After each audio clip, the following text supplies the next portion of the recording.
Yo, what's up everybody, and welcome back to another Madden 25 online game. Today we got the Cincinnati Bengals and the New York Jets, two teams that have quite a bit of a history with the playing each other over the past few years. I don't want to say a rivalry, but they've definitely met up in some big games over the years. Like they met up on Thanksgiving one year. I think they met up in the playoffs at least once. So Rex Ryan and Marvin Lewis, they know each other over the years.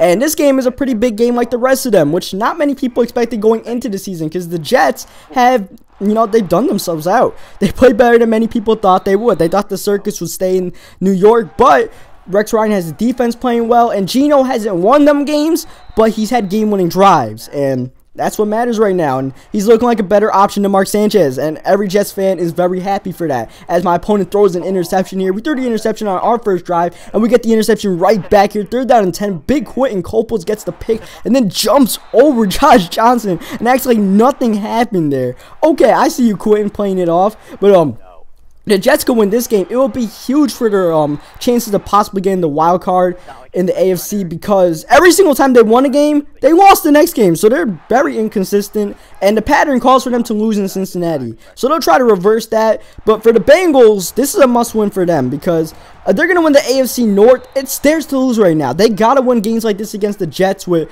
the Ravens in flux right now. They could turn it up at any moment, so they have to make sure they pull away. And then who knows what the hell the Steelers are doing. So the Bengals, they're definitely going to want to win this game. And here, this is a sub game, by the way, and he's at the goal line. 1st down, gets nothing. 2nd down, still doesn't get in the end zone. We're holding up so far, but 3rd down is the charm for him. He finally gets in, and it's very hard to make a goal line stand, and we're making a great stand there with the Jets defense. And of course the Jets have one of the better front lines in the game, but eventually he was able to fullback dive. We're just going to make sure he didn't quarterback sneak it again, and he got the fullback dive. And you see Jeremy Curley, who had a pretty big game against the Patriots in that big upset. He had a nice wide receiver screen there. Next play, throwing it to Curley on the drag route, getting involved. Probably should have slid there to avoid a hit, because the Bengals are a big hitting team, especially in this game with Mays and Harrison and all of them. And you see Geno, I threw the interception on the first drive, and that's one thing I've been prone to doing lately, is throwing an interception on my first drive, especially in a subscriber game, because I would more likely force a throw that I might not force. I'll be more conservative in a ranked game. And that throw, the cornerback Kirkpatrick, I think his name is, he made a pretty good play in the ball and got the interception there. But we're rebounding from it. We got 2 touchdowns afterwards, including that FL screen to Powell. And of course, with the Jets, I want to try to establish some sort of running game, but against the defense, I'm not sure how well I can do that. So we'll try to get a ground and pound with Powell. He's a, truck people kind of runner, so we'll see what's up with that. And here, we got a pretty good run defense of our own, so I feel like we can hold our own here. We stop little Gio there for a negative 2-yard loss. Next play, tries to run the option. Once again, gets stopped. 3rd down. He tries to run the screen there, but an awkward play. Gets sacked like a second after the ball is hiked, because he didn't step away, and then his blockers just did not care for Sheldon Richardson. So we punched the ball, and it looked like we got a pretty good return there, but it's a clipping penalty, aka a blocking the back. It's basically blocking the back. I don't know why they've been calling it clipping all these years, but I was reading on EA Sports' Twitter that they're thinking about changing it into blocking the back for the next gen, which is cool. I like to see them do that. As we throw a nice throw to Cumberland, who's had a pretty decent season, especially with Kellen Winslow suspended. I'm not sure, I think it's 4 games of the season. I don't really know, but he's gone, and Cumberland, he stepped up pretty decently, and now we get those penalty yards right back here on a face mask penalty. You see Bilal Powell, like I said, he's a tough runner, and there he got some tough yards, and the opponent had to face mask him. As we got all the time in the world in the pocket. Eventually find once again Jeremy Curley getting open, but yeah, we basically, traded penalty yards there, neutralized, and the Madden BS evens out, as I like to say, as we throw a nice throwback here to the fullback, who hangs onto a nice catch here by the fullback. Next play, throwing it to Bilal Powell, who just trucks Maluga out the way. Ooh, Powell, I see you doing a nice play to get in the end zone. He's either taking a big hit, potentially fumbling, or he was gonna, make Maluga drop to his ass, and thankfully it was the latter, and we got a nice stop. Though here, this is why Josh Johnson's in the game and not Andy Dalton. In real life, you want Dalton. In Madden, unless you have like Aaron Rodgers on your team, you want Josh Johnson out there in his 88 speed to make plays like that. I definitely screwed up and gave him extra yards by missing the tackle, but this running threat capability is why he's in the game. Though he did take a big hit there from David Harris, and we're definitely going to try to put hits on him and try to fumble him or make him injure, well, force him to fumble or get him to injure or something. And here he's at the goal line once again, and oh man, I had a faster guy. I jumped that route beautifully, but I just missed them. But here, big play here. 3 seconds left. and he's going to go for it. Can he get it, though? This could be a big stop for our defense, and he's able to fullback dive it in. We would have gotten that stop, it would have been big, and that was definitely a big call by him to try to force it in at the 1 yard line, because if he didn't get it, that was game. But instead, you know, he goes into halftime feeling pretty good that he's staying in the game right now. And you see my predictions here, not really many big games. I mean, most of these games you could predict. I mean, there's at least probably like 4 games max that can literally go either way. Like the Dolphins and Patriots, that might go either way. The Cowboys and Lions, that could go either way. Atlanta and the Cardinals might not be the sexy matchup, but that could go either way. But yeah, there's not really much big games this week. It's either going to be a very predictable week or it's going to be the upset week. You know, there's usually one big upset week in the NFL, 1 or 2 of them, and this might be it. So we'll see what happens this week, especially in this game with the Jets and Bengals. Anything can happen in this game. And you saw him running for the first down there with Josh Johnson, the quarterback sneak. But we got a big hit there. One of the Landrys. I think it's like Dewan Landry. There's a bunch of Landrys in the NFL. There's at least 3 of them. Like here's 2nd down and 4. He tries to run the option with Josh Johnson. And we contain him there with Landry, forcing the change fields. And he ends up fumbling it. And that's what I was waiting for. I was eventually waiting for him to fumble the ball with Josh Johnson. And that's what I got there. Wasn't the biggest of hits, but me covering the read option was able to make him, you know, change his field position and take a hit there. And that's one thing he told me. Like I think right after that. Oh, by the way, look at Stephen Hill over here before I go into my story.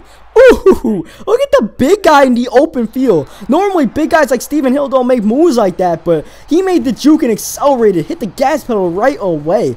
Ooh, Stephen Hill, great play there. But like I was saying, he told me like pretty much right after that fumble that he wasn't running much option in the game because he watched my videos and he knew that I do a pretty good job stopping the option. I don't do a perfect job, but I probably do a better job than most people at stopping the read option on both sides. Though here is not really a good example of it. I mean, I had Cromartie there, but Cromartie just completely missed Josh Johnson.